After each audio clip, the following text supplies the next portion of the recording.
What we must have is the implementation of the AMA, the Agreement on Movement and Access, and of course, it must be done in agreement with an international agreement. As you know, the Freedom Flotilla that came to Gaza exposed really the cruelty of the siege, exposed that the nature of Israeli measures against a captive civilian population. And what we need is a real inquiry, a commission of inquiry, international, independent, and empowered, to look at the war crimes again, and the act of piracy,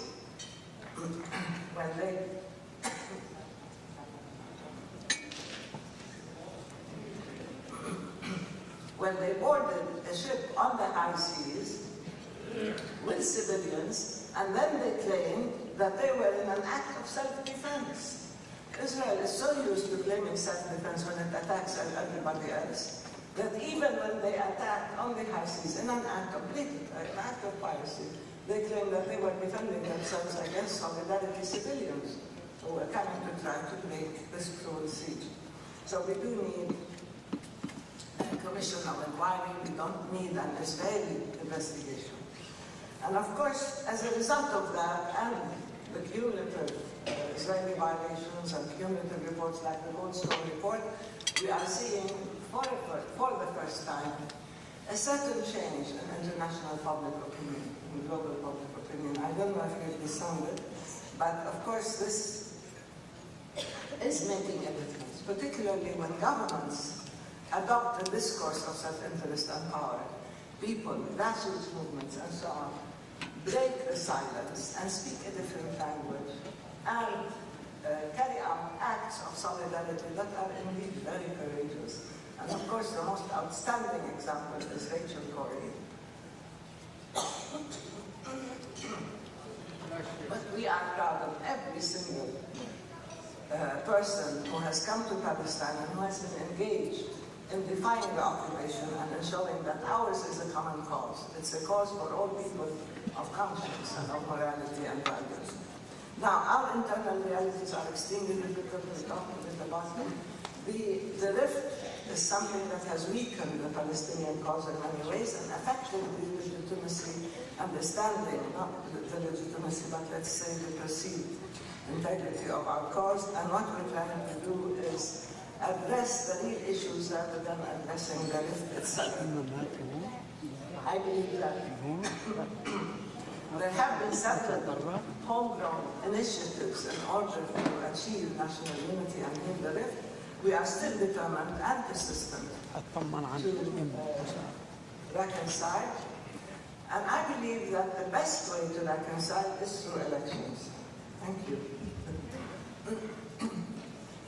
Whenever a political situation, whenever a political institution is in trouble, the only way to resolve the crisis is by going back to the people and asking them to speak out, to have their say, to resolve this crisis. And I believe the only way out is through elections. And we must maintain a vibrant and active democracy in Palestine. At the same time, the nation-building process is proceeding, and it is a source of empowerment and a way of being proactive, of taking the initiative and building institutions and empowering the people to help them stay on the land and at the same time face the Israeli measures and onslaughts. So it is a means to embody statehood as well as a means of steadfastness and ending the occupation, of course, with reform measures and with security measures. So it is a means to embody statehood as well as a means of steadfastness and ending the occupation, of course, with reform measures and with security measures. And we do have, I always say, a unique combination where we have a president with a clear political agenda and a prime minister with a clear nation-building agenda. And that's a combination that doesn't happen often. It doesn't last for long either. Hamas must come back to the fold. It must be a legitimate part and a component of Palestinian democracy, of a pluralistic system that is inclusive and tolerant. And it cannot be seen as an alternative to the national system. It's very important that it is part of the national system and it plays its part in that way, its role with responsibility. Because the state we are building and the state we want is a state that is contemporary, modern, effective, democratic, enlightened, tolerant, inclusive. That's the kind of state we want. Not a state where women are second-class citizens. And not a state where there are people who've assigned themselves guardians of your thought, or who can tell you what books to read or not to read, or who can tell you whether you can hear music or not, or whether the Banquet is legitimate or not. Should I be concluding?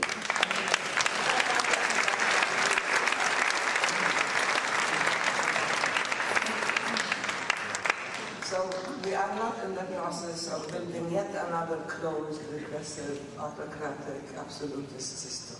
We are in the business of creating an open and active democracy where every single human being is equal before the law and subject to the law, but not above the law.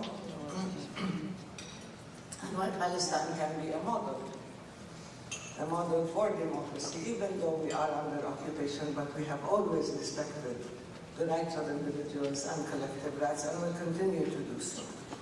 Now, in the political arena, as you know, things are not as easy as we thought they would be. This afternoon, we talked about the great expectations after the election of President Obama, and after the great speech in Cairo, and so on. And the Palestinians cooperated, the leadership cooperated when he launched the proximity talks. A year and a half after that, after the inauguration, we still haven't seen any results on the ground. We saw Israel deciding to call the shots and to hijack the process again. We need to see commitment and good faith on the side of Israel, and we know that this government is the most extreme, right-wing, ideological, militaristic government and racist government. But we also need to see determination and leadership on the part of the US.